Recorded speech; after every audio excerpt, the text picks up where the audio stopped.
So yeah, when we started What the Block, we were basically very interested in people who were thinking about blockchain in a different way. And we were doing a lot of research into that to try and find people who are not just thinking about making a cryptocurrency or a new token for something that we don't need. People who are just thinking about what this technology can mean and what will it mean for the future, and also practicing it in a different way. And through the network of designers in Copenhagen, we managed to hear about Chris's work in Edinburgh. He's at the University of Edinburgh at a centre called Design Informatics.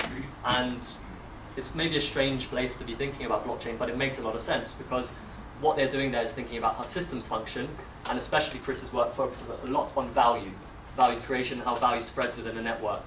And it's all about how value is going to evolve beyond money. And we already know that. Value is not just something financial. We're already exchanging value right now. We're always doing it in our society, in our cultural goings on, and with the environment around us.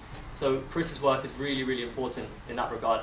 And I think it's just a completely fresh way of looking at blockchain, at value, and the kind of future that we can create with this technology. So I'm super happy to invite him to Copenhagen and to Ida. And thank you again to Ida for helping us to bring Chris here, because we wouldn't have been able to do it otherwise. So yeah, without further ado, I leave it to Chris. Thank you.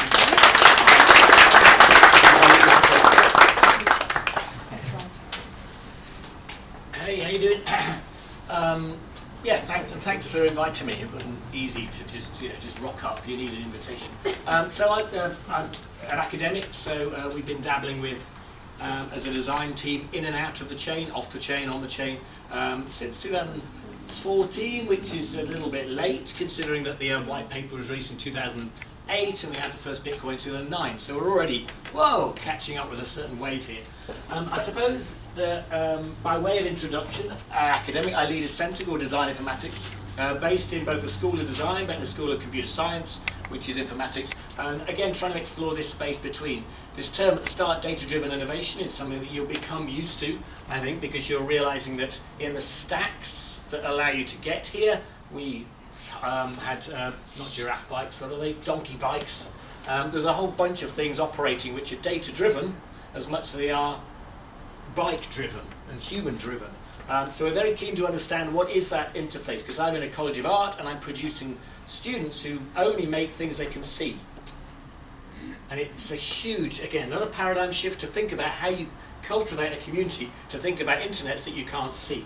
If you have an Alexa at home, or if you're using Siri, of course you're talking about internets you can't see, but you ask a generation of designers to design without seeing, it's hard. If you ask them then to talk to mathematicians or statisticians who are dealing with machine learning or AIs, it gets really tough. But we're going to have to take ownership of some of this space in between, otherwise we're going to get two internets. 20% of voice internets are now travelling across devices where there's no visual clue. So Alexa and Google own the two internets for voice. And so while that map was quite optimistic, it's also diminishing. So we have a lot of work to do. I work with a whole bunch of people though, and this is entirely credit to them really. I think what I suppose I like about Design, not only just trying to cite them as evidence that they exist, but there are also different types of people. There's social scientists, there's coders, there's designers, there's materials folk, as well as neuropoliticians, whatever they are, and of course ethics and anthropology underpin a lot of what we do. So I'm going to wind back a bit. Is anyone under 18 in the room? No, so you're all fucked. You're all part of, you're all 20th century kids. Okay, so you and I are going to really struggle with all of this thesis. Not my thesis, but our whole thesis. Because you have developed, you were born in ideologies, from parents, from governments, from local governments, through to even the way that music was portrayed. You were born into ideologies. Now you developed imaginaries, because you're bright, smart, entrepreneurial people, and you have imaginaries, but those are really only born out of knowing the world in certain ways. So the way that you do or don't cross the road. I got tutted at for trying to just cross the road earlier. In London you just cross the road. Here there's a whole bunch of other things going on, and I'm clearly not down with the kids when I do that. So there's a whole bunch of things, and all I can do today is tell us that we are out of step, and we're going to struggle, because in this turn from a push economy to a push-pull economy, we're going to find it very hard for our imaginaries to keep up with. This few slides will explain what we might be talking about in the context of how value was produced when we were born, and how we then grew up with certain assumptions about that, and how your actions and your decisions and your judgments are still predicated on this. A push economy perhaps is characterised by a Kellogg's cornflake. I guess you know what a Kellogg's cornflake is, and you can keep in your head for a moment, if you wouldn't mind, in your mind's eye, just hold a Kellogg's cornflake in your mind. It's there, I can see it. That same colour is in all of your heads.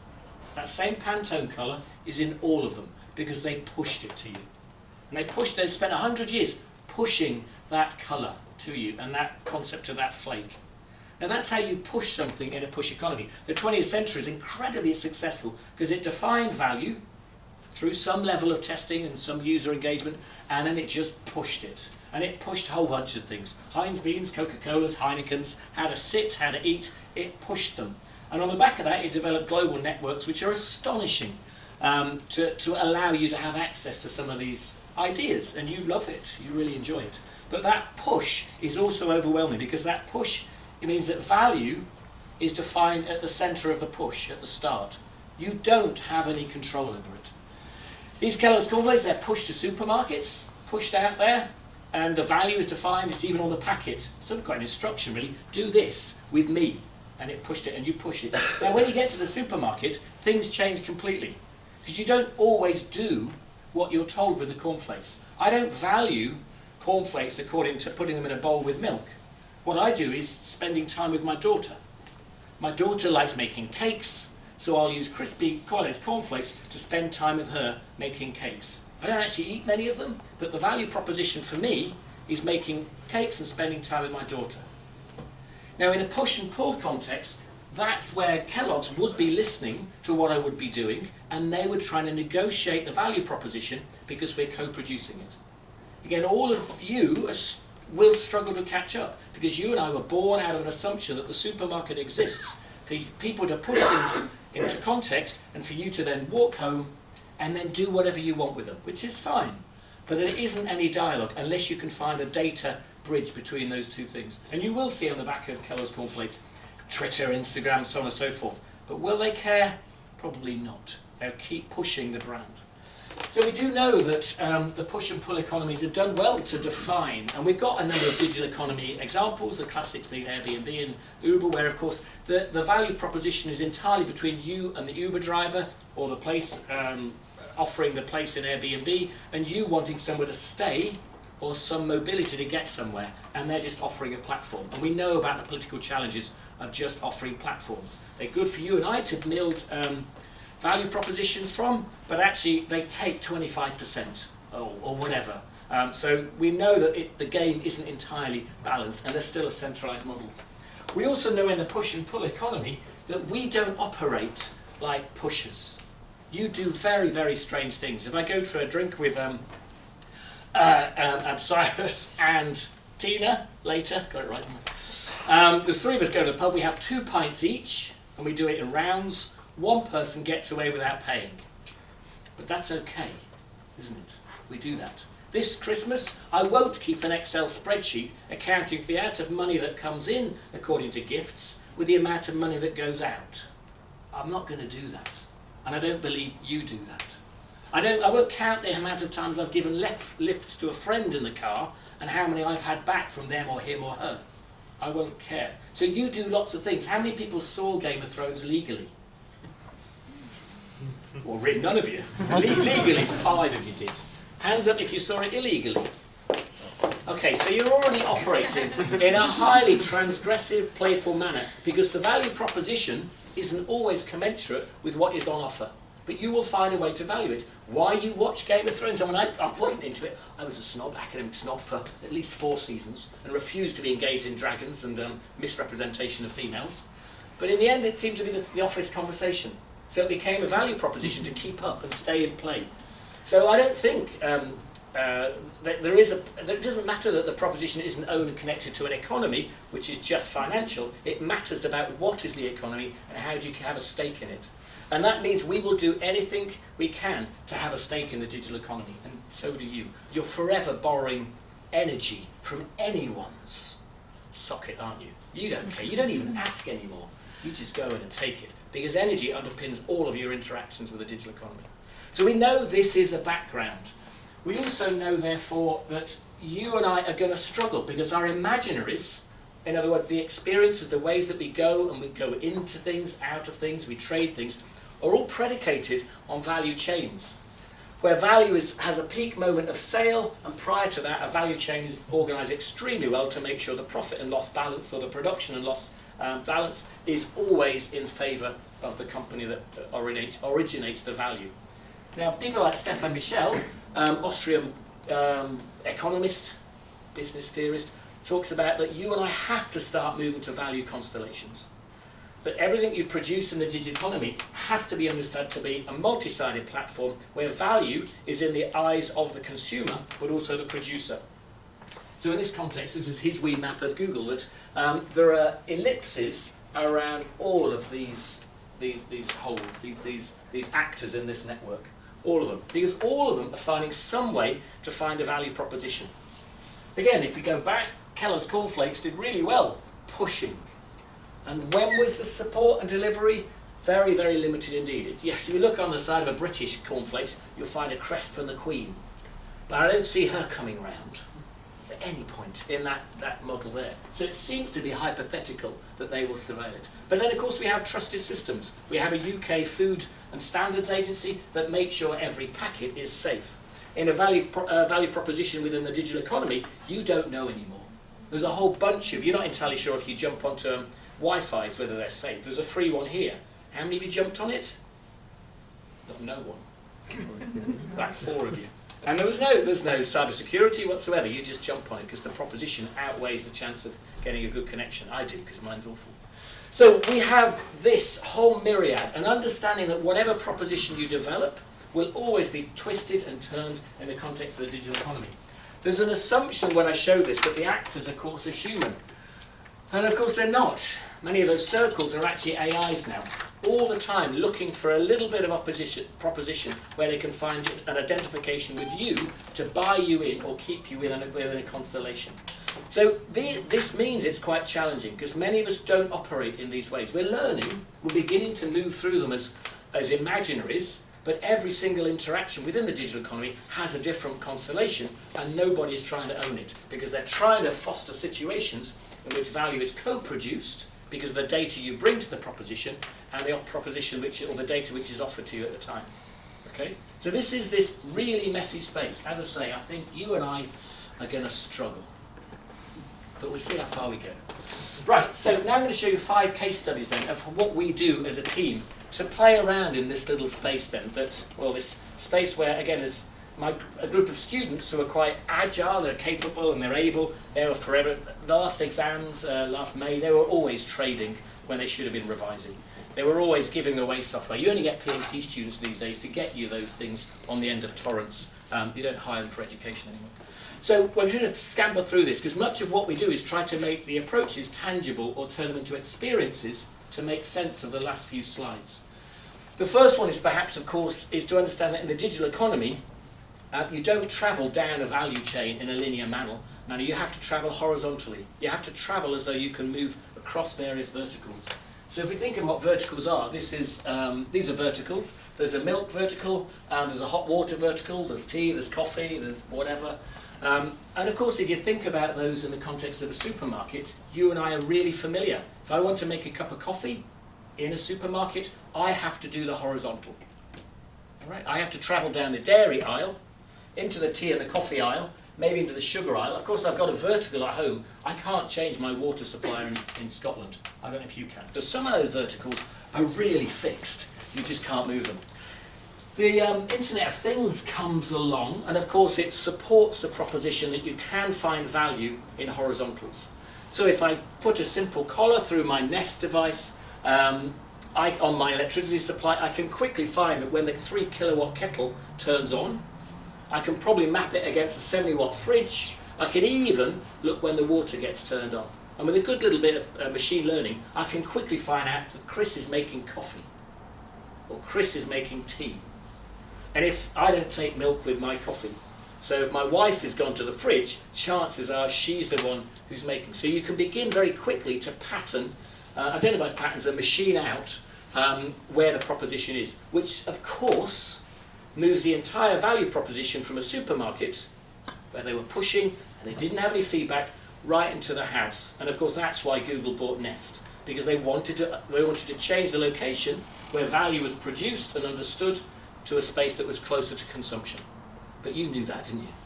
We wanted to explore this, so we explored it with a research project with Warwick and University of West England and Cambridge, particularly with Warwick, where Irene Enge, great on value and goodness, worth reading her book, presented us with an opportunity to wire up the house to see if they could find one of these value propositions. Can we find it, Chris? If we load your house with sensors, we'll just keep looking until there is a unique IoT value proposition. So they put some humidity sensors, temperature sensors, this is a passive IR occupancy sensor.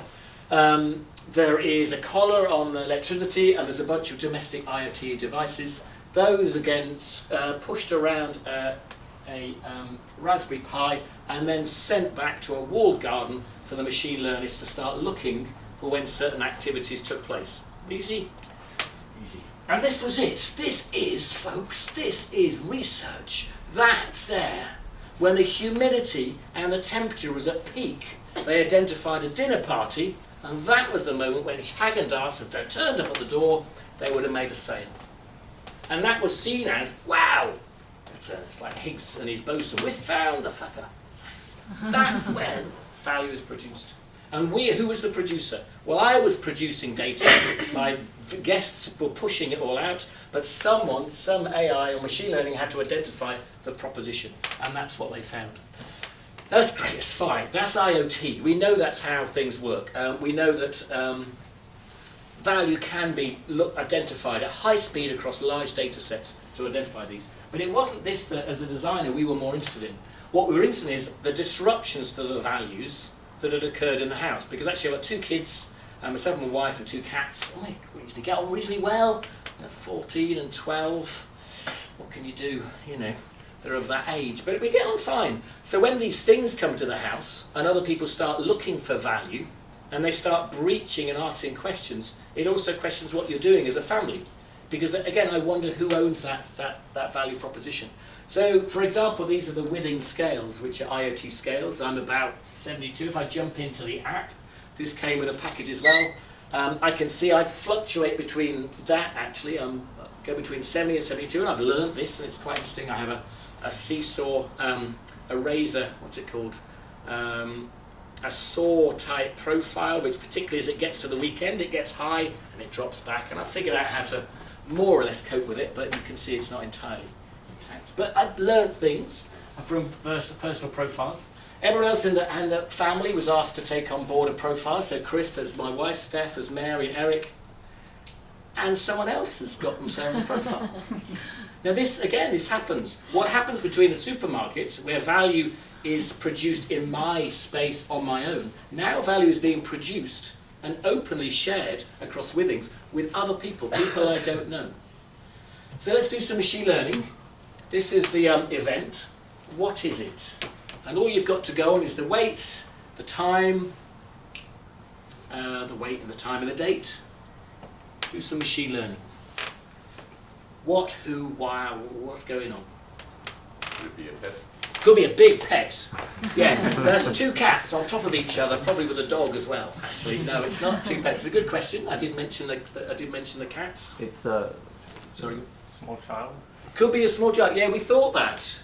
We thought it was Mary actually had a sleepover because it was late and it could have been that. But anyone else? I'll let the audience do it. Luggage? Yes. What were you going to say? No, I just said it couldn't be a kid. It was a bit too late, right? So we think it was a day before an EasyJet flight because we have a 20 kilo max on it, and precisely, and that's what machine learning is doing. If you can do that on the spot and you can write some code to do that, then you've got a job, because we're short on data scientists. And this is what we do. This is how the Internet of Things find things. But of course, at the same time, I'm still thinking, my door was shut. I used to go into the toilet in my house and shut it. And it was great. And no one knew what I did on the other side. No one knows what you do on the other side. But now, a whole bunch of people are going into my bathroom, or I thought so, and standing. So we had a debate in the family. someone's been in the bathroom that night. And then we realise, oh, it was the luggage. So we're beginning to breach a whole bunch of social, personal relationships and breach them because we're never quite sure where the value proposition is anymore. Of course, to exacerbate that, or to make that more vivid and visual, being designers, we decided to make the world's first Internet of Things toilet roll holder. So back in 2016, we were pushing out this. It's very simply a back plate with an infrared sensor which measures the gap between a full toilet roll and a diminishing a short toilet roll, and it produces things like this. So machine learning again.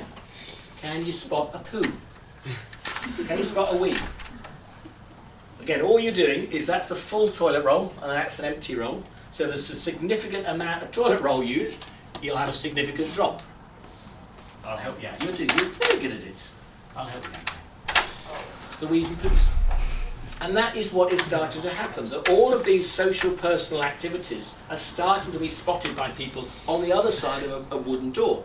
And I don't know how I feel about it. We had to do this as designers to start talking about how we know each other and how we feel about this. Because these are values.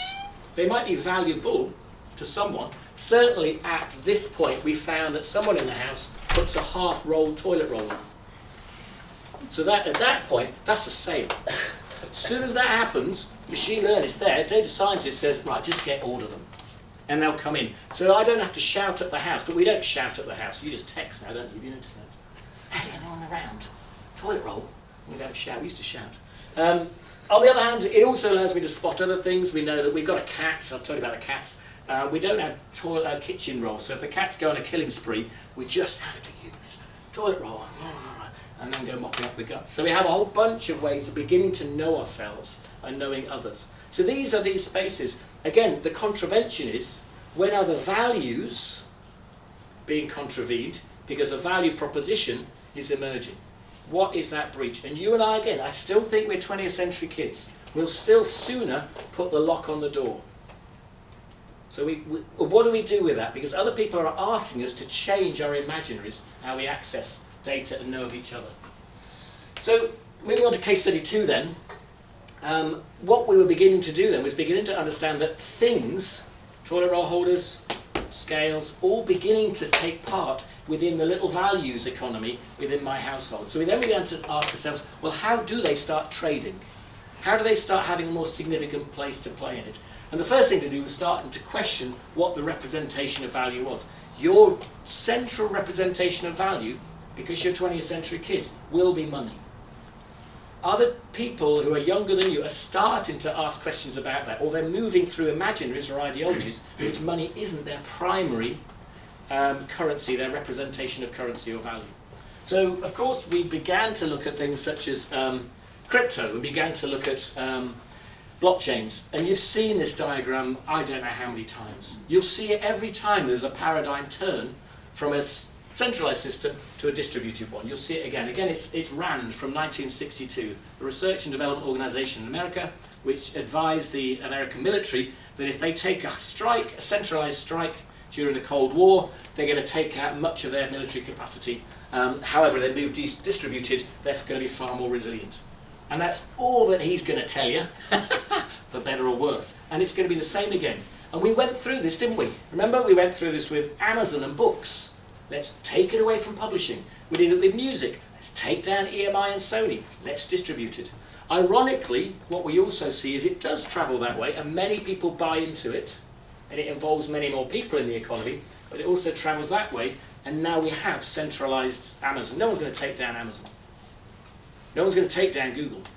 So you've got this really interesting challenge. We do move to that, and many people find it useful, but we also tend to stick with the platform with the most power, which is a challenge as well for those anarcho-capitalists in the audience.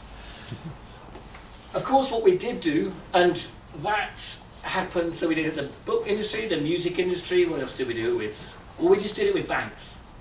And of course, this was what happened in 2008.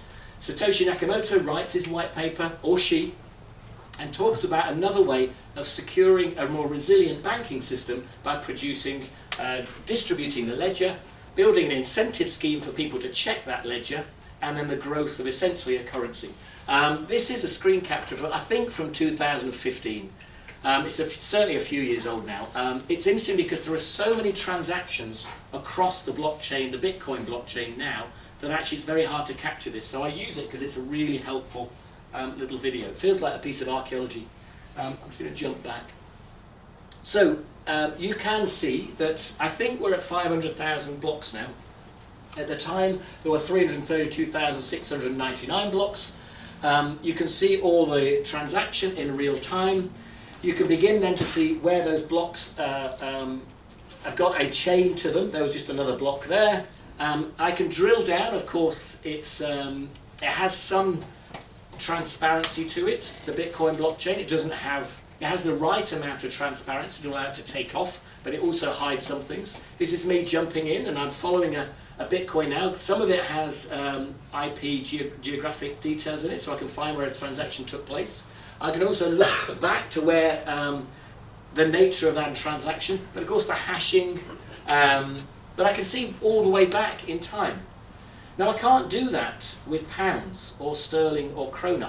I can't do that. So it's not surprising. It is really exciting as a currency that does remember where it's been, and it's programmable, so I can program where it goes. And we'll talk about some of those values.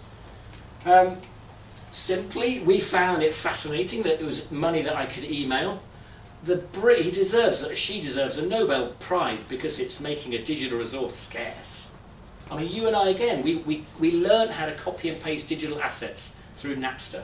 We were giving away our music all the time, and it was immaculate. We were giving away pictures, we were stealing pictures in that transgressive map. You have learnt how to move through digital economies by copying and pasting. So what happens when I then say that this artifact is digital, but there can only be one? That's an anathema for you and I, because again, we're digital 20th century kids, and we've been copying and pasting forever. So suddenly to make money scarce, it wouldn't be valuable if it wasn't scarce. To make it scarce, you've got to write code to stop anyone copying and pasting your Bitcoin. And you and I have just been copying and pasting for years. So it is quite a brilliant piece of, it's a brilliant white paper, quite astonishing. Of course, it's decentralized as a transaction ledger, and in 2008, when the banking crisis hit, it was wonderful to hear about something which was decentralized. It's divisible, and this became really interesting to us. That I've seen you hanging around in stations. You don't bend down to pick up your smallest currency. What is your smallest? Is it a cent? I don't know. Colm. Right. You don't pick it up anymore. I've seen you. You'll walk straight past it. The station, you drop one, you'll walk away because you've evaluated that it's not worth you picking it up. In the context of Bitcoin, there's a million fractions of a Bitcoin. Means that machines are starting to machine and trade on this type of currency, which is worth 1,000th of a cent. And you, human, won't pick up something like a one quarter. So we also begin to ask questions that if you, as humans, stuck in the middle of this 20th century history about where you think who owns value and who produces value, you can't even bother to pick up some quite high fractions of this stuff. Meanwhile, the chairs in all this room are trading it all of the time. And at such a low level, you can't begin to understand how they're moving parts of the economy around. So we're fascinated in that as a team. I can't do much with that. I don't know where it's been. I'm vegetarian. I don't know which shop it came from. No idea. Did that come from a butcher's? Did it come from McDonald's? No way of knowing. Again, it's got no history attached to it whatsoever. I can't design it. I can't say that's now a vegetarian coin. I can't send it into the future, and in someone's pocket it can't just say, oh look, I don't want to be used at McDonald's anymore. I can't do that either. Very limited. I have no rights over it. So running through this list, this is what tokens can begin to do, assuming that is relatively dumb. Highly flexible, but relatively dumb. I could add rights to use a product.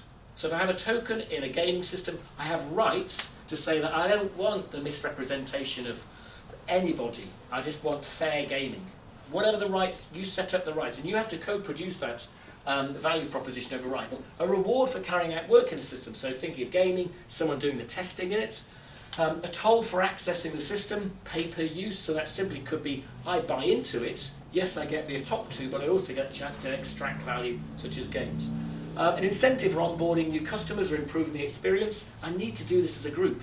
Think of the woman and the parent. She had to bring other families who had kids having seizures into this because we want to find something in common. It's a currency. In that system, it has scarcity and it just can be traded within a system. I can't take this back to the UK. I can't do anything with it. It is rubbish in the UK, in the same way that my pounds are rubbish here. Oh yes, you've got travel exchange, but intrinsically outside the ecosystem, so you're familiar with that. And lastly, a way to distribute earnings. So in all of those contexts, if there was some stake in it, I get some earnings from it. And we know in the UK, this doesn't do that. I have no stake in the Bank of England. In fact, we know from government to government, they'll just push money into it.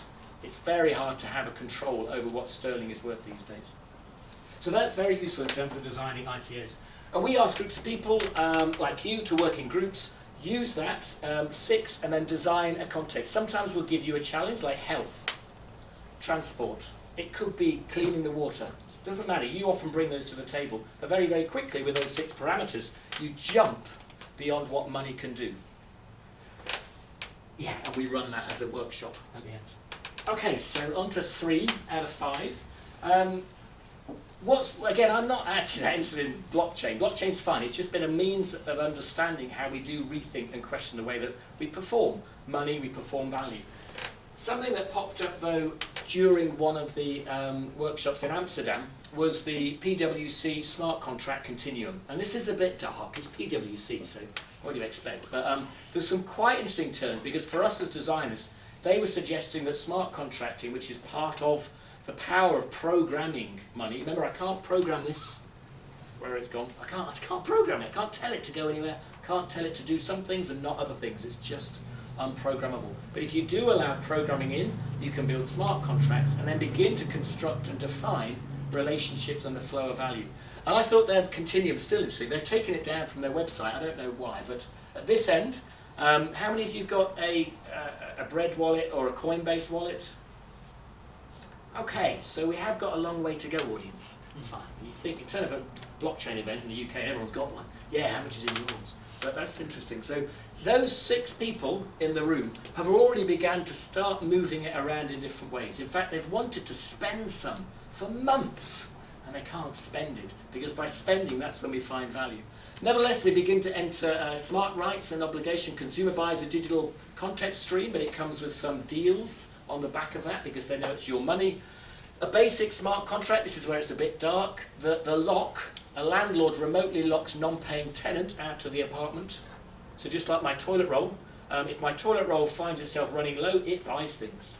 It just does it. It's got its own wallet. Why would you need a human, an intermediary, to decide that? You don't need to tell, Tesco, Chris is running low. It just does it. So you begin to start figuring out the contracts which might take other people out of the game. Multi-party smart contracts, seller lends buyer funds to buy a house. What could we crowdfund tonight? If we put in $100 tonight, what could we do with $8,000? What would you want to do with it? What would it make? So again, changing that idea that you do things in groups. Then it gets really from the DAOs, which are distributed autonomous organizations. We've got a couple of examples of business units. So what it might be like to have this chair with its own wallet trading. And she's bought access to that chair. That's why she stands out. Have you noticed? Yes. I don't know how much it cost. That was her. It was a private trade. But once you begin to give things wallets, which is very easy, how do they begin to start disrupting some of the propositions? And organisations, and in governments, and 1 billion people, of course, are refugees on the planet. 1 billion. 1 in 6 are refugee.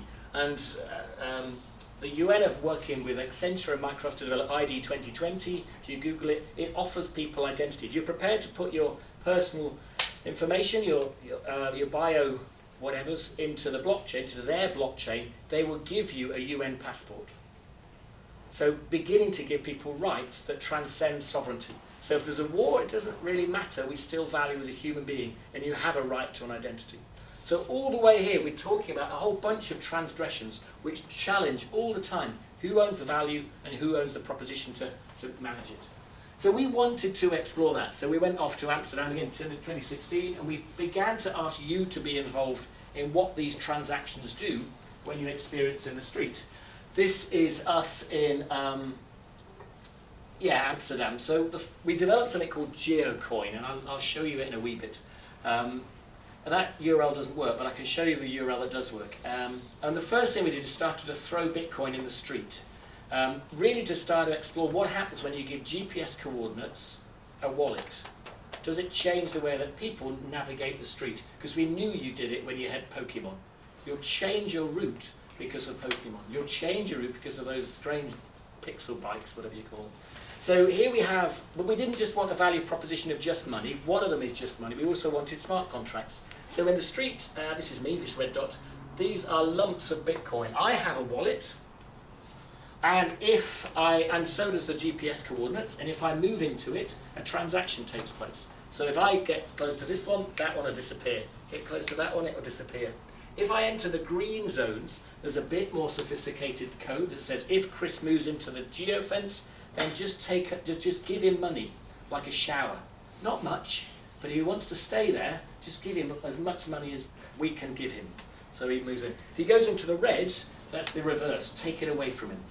So if you're on that bridge and you've got 2 dogs, 3 cats, and a parrot and a pushchair, because they're the slowest things, you're going to get heavily fined. If you're in a car, you travel over really fast. And we simply asked people, we gave them wallets, and we said, go. See what happens to you in this particular city. Find out whether you can leave the game in credit or in debit. And it's not easy because you don't quite sure what those things are. This is, it got really expensive, funny enough, because it was using Bitcoin. So more recently, I think a year later, we moved to Ether. So this is test Ether, so it's off-chain, as they call it. This is me moving down a street and my balance is dropping. I'm trying to get out of that fine area and I'm going to head to the green. We really like this because it's a way of, it's, as you said, body storming, owning the problem through doing. Again, your imaginaries are holding you back because they're imaginaries that are born out of using money in a particular form. This is me, I've spotted the green, I'm heading on the left side of the pavement and I'm heading down the road. I'm going to get the green and my balance will jump slightly when I've crossed the road. So in Amsterdam, or in Copenhagen, or anywhere, we did it last week, back in Edinburgh, we distribute the ether, and we ask you to move around the city, and we have a series of these very simple smart contracts. There I got bumped a little bit. As I enter the street down there, then it's all green. What we do, though, is ask you to come back in the studio, and then start thinking what type of imaginaries could you reorganize, if you could program types of money to perform in this way. And we've got a few examples. This is the hardest example, and I don't know if you're going to be able to go there. It works sometimes, and sometimes it doesn't, and it's me that's explaining it. So these are 3 people, there's someone on another street, coming from Tesco Bank, which is a start-up bank, they're quite a challenger bank. And they're very interested in how economic imaginaries from your generation are just locked in. These guys, so they're travelling up here, and there's another chap you'll see in a minute, cut away, and he's travelling up that street. They've decided, having gone to the first game, they wiped the clean, and we asked them to put different smart contracts back in the street to rethink how they might interact with an economic proposition. Their proposition happened to be cinema. All right? So these guys are off to the movies, and they're going to go and see a movie. Now, they're about to buy a ticket. All the tickets are worth 8 ether. So as they jump there, their coordinates will end, and they'll buy a ticket. They've both got the ticket. Great. Now they're down from 10 down to 2. This chap wants to skip the trailers. He wants the movie. That's worth 8, isn't it? He doesn't want to pay for the trailers. That's just marketing stupidity. So he's going to head down here, and he's going to take a ticket for 8 as well. They took the ticket because they're now going to enter the trailers. Now, at this point, I have to say, there is no cinema. It's all in their heads. Right? So they're off to the movies. These 2 are now inside 2 trailers. And what's happening is, she's being credited because she's tweeting, or she's a trusted party to tell other people to come and see the main feature or these future features.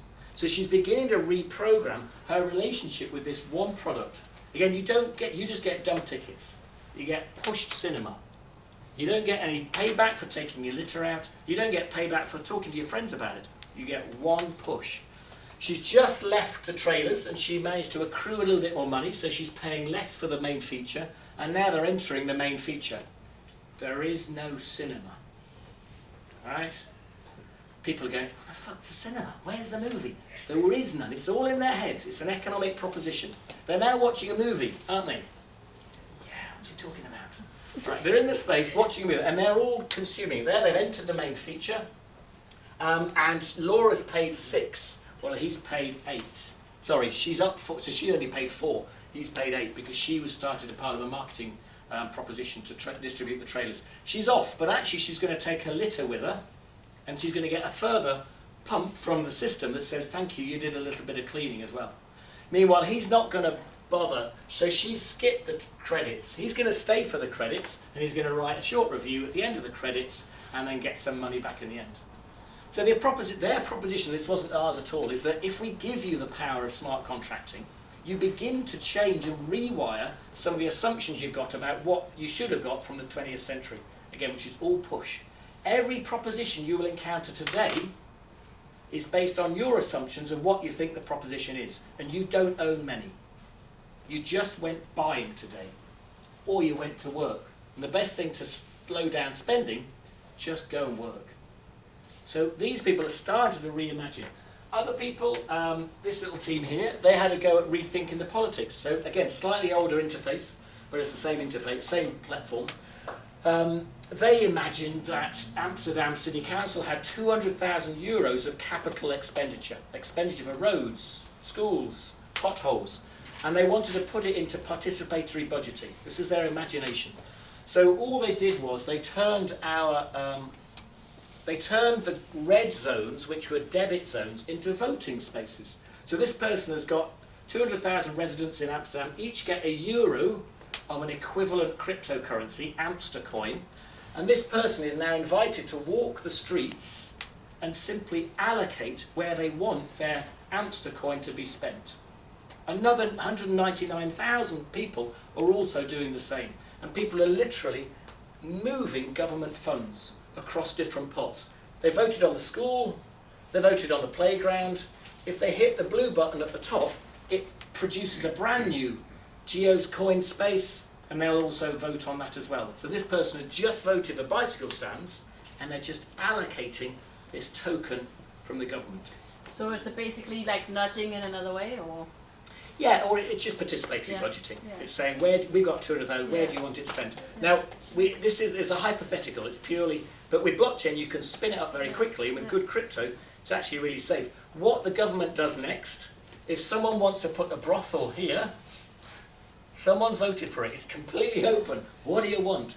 What rules do they add to say that, well, okay, 3 poor people didn't want that close to the school? So they're asking lots of challenging questions. Do they want this type of access for you? Or do you just want a piece of paper with a cross on it to say, we want Britain out of Europe or not? They're fucking great, they are, aren't they? So these questions of how do we involve you in the allocation of funds. So that's quite a nice example. The last one is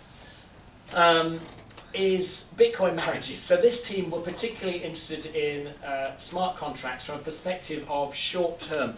Again, the assumption is everyone in this room is 20th century, you all think marriages are forever. You grew up with this idea that a marriage is somehow never going to end. I mean, imagine a contract. What is that? And we all sucked it up. We thought it was great. And you're all queuing up to find someone to enter a dumb contract with. That's you and me. Now these guys are thinking, no. You try and get a joint account now, tonight. You try and get a joint account. It's really hard. You need marriage certificates, a whole bunch of things. They suggested that if you had short-term marriages, you could do a whole lot of different things with them. So they suggested that if we go to the pub together later, simply put, so they built this with a software, but I never captured it. But they programmed the software so as long as Cyrus and I were in the same space, it would birth a joint account for as long as we were together. If we left that space, the joint account would be dissolved instantly. So he couldn't take my money, but as long as we're together, we can spend it, and we can have a pint together, we could share a taxi together. Now it's trusted, so although I know Cyrus, are there other instances when I would like to be at an airport and share a taxi? Quick, trusted platform, let's build a joint account, and then kill it when you're out. Again, very hard. For the team who developed it was, wow, we could have smart contracts and joint accounts throughout the day if we just wanted to move past the idea that we didn't want to share. Many of you have to share benches today. At what point are you going to begin? There's no need for a trade for money, but there is a type of social contract between you. And you accepted it and you took the marriage. So these are a lovely threesome here. So that's good. Again, how do we move past these 20th century ideologies or imaginaries? How are we going to start reorientating the flow of value? And we've been marrying people for 2 years now. So we hung 2 iPhones off an arch, and these are using Bitcoin in this instance, so it does log it on the blockchain. You could get married for 5 minutes. That's all we offered. And you could get divorced within that. My best friend divorced me after 3, so you never know. Once people realise they don't have to be together forever, so you're still troubled by that, aren't you? You're so 20th century. You begin to start entering a whole bunch of relationships which could be incredibly slight and very, very small indeed, but we don't. We're old school kids. Okay, on to 4 out of 5. Now what happens then? So we managed to successfully give GPS coordinates wallets, and it was fun because the wallets started to change the way people valued space. It changed the way that the wallets began to orientate and negotiate different relationships. In this one we're going to talk about 2 domestic products that do the same. So the first one is the Bit Barista. This is a hacked DeLonghi machine, so it's a relatively domestic DeLonghi coffee machine. You could have it we often have them in offices. It's not particularly big. In fact, it only takes 1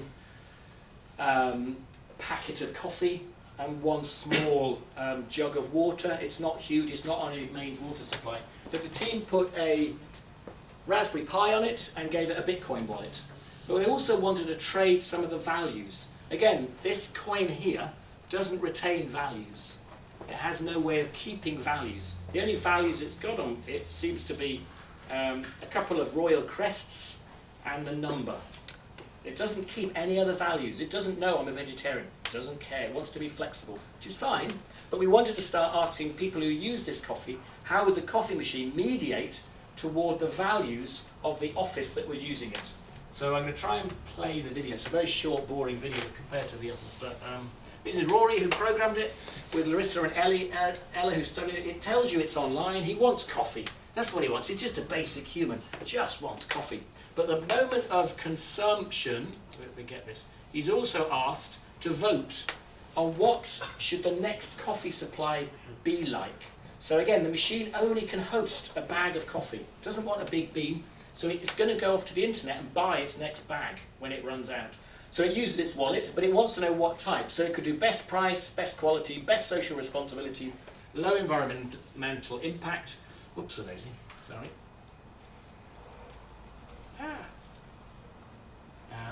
So it will then cast a quick vote. Again, it isn't the pain point isn't too bad. There isn't too much friction. He just wants to get his coffee. So he's getting his coffee, he knows it online. He's going to choose, because he's a scumbag,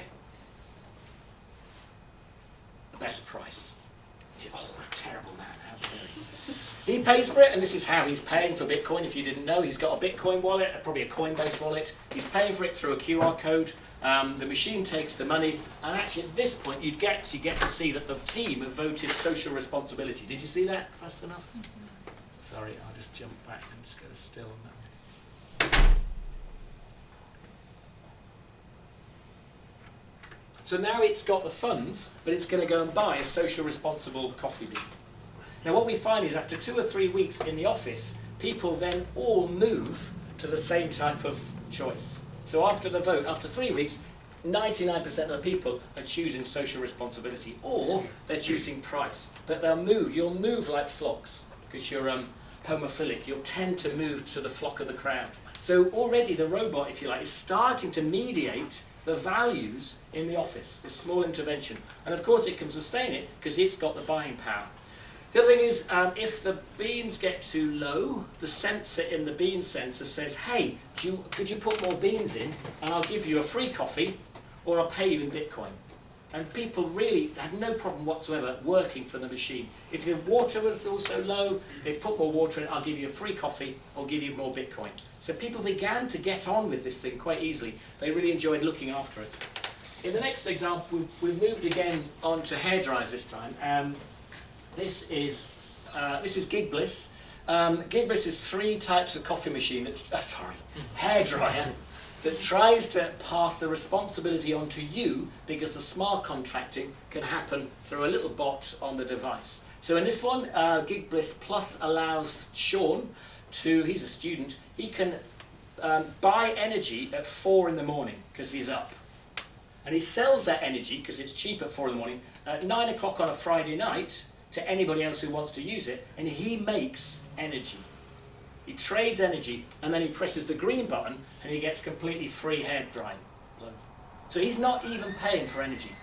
He's completely trading it to begin to get himself out of the idea that he needs to buy energy. He's just trading. Now it's critical because in the context of balancing the network, you'll be aware that in Denmark, there are people who have to open up and balance the energy network tonight because some of you will watch soap operas and that demand on the kettles at 8 o'clock. Does that make sense? So that is centralised. In these contexts, they don't. In the next one, the bot actually says, hey look, I know you care about the environment. Would you mind if it takes me 10 seconds after you press the button to go and look for eco-energy on the grid, and then I'll turn on. Again, you are all 20th century kids. You assume that if I press this button, stuff's going to happen straight away. Most people on the planet don't have that privilege.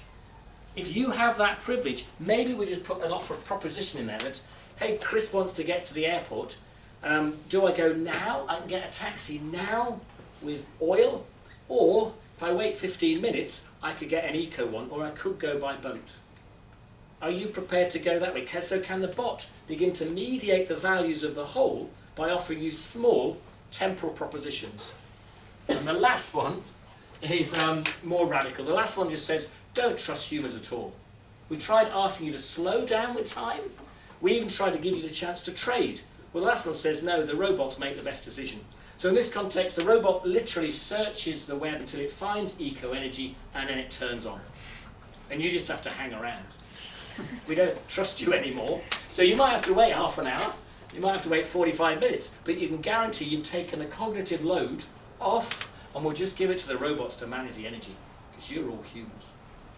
So again, trying to use blockchain, trying to instantiate smart contracts. In the first example, the smart contracts were code acted out in the street. This time what we've tried to do is make those code into artifacts that challenge human behaviours. Right, the last one then, because we're getting hot and sweaty in here, is a bit more playful, but it returns all the way back to the value constellations. How do we build value? What are the value? In each of those examples, the value proposition is changing all the time in the constellation. Some people just want coffee and they want it cheap. Other people want coffee and they want it to be fair. Other people want their hair dried quickly. Other people just want to do some trading and don't want to pay. Lots of value propositions, and that's the point of the digital economy. In this one, what we try to do is very simply open up that and demonstrate that in a context you can allow people to have lots of takeaways. These are 100 coffee cups designed by a Scottish ceramicist, quite famous, Katie West. If you have a Katie West cup, you look after it because you value it deeply. And we put near-field tags in all of the coffee cups. We then went along to Dutch Design Week and distributed them, and also hired a very arrogant Dutch barista who didn't look at you in the eye, but he made the most amazing coffee for you. A strange relationship. So lots of value added there. So what's going to happen is you pick up your coffee cup, but your coffee cup doesn't work. It's got a very simple wallet on it. When you pick up a coffee cup, your wallet is empty, so it's red. And the only way you can get credit is by asking somebody else if they'd like a coffee. If they put theirs on, which is red as well, if they're both together, they both get credit. And very simply, that allows you to look at your cloud, and each coffee cup has a simple cloud reference, so coffee cups can have credit or debit, but you only add it by meeting someone and agreeing that they want coffee as well. You take it along to the barista, it then pays out, and he adds you. So there's two people who never met before, beginning just to let each other get what they both want. They both want coffee. It's break time at a conference, and they're both getting what they want. But of course the currency has changed. Is the currency the coffee, or is the currency meeting people? What is the currency for a conference? And also this extremely arrogant, is it a Katie West cup, which is a collector's item now? Is it him who never looks at you, but he makes the best cup of coffee ever? He makes it so imaginative. There's a 20-minute wait for this coffee. There's free coffee in the next room. Completely free, I guarantee. It's not as good as he's added. It's not in a KT West cup. It's not made only by talking to people. But it was certainly the most positive. It was slow, but it was extremely positive.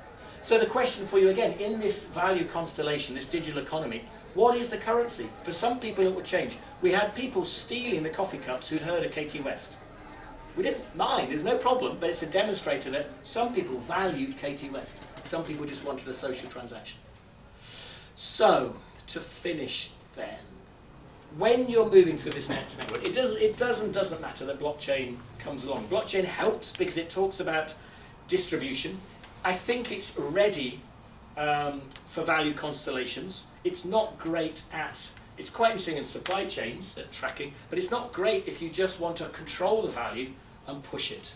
What you're talking about is a platform that allows you to begin to co-construct and let go of owning the value proposition. And it allows you to design systems that do allow you to trade value in different ways. But of course, you're not just doing it with humans, you always will be doing it with AIs. So you've got to relinquish this control. All the projects really as an academic about relinquishing control and trying to take things away from 20th century people like you who think you can own it. Thanks very much.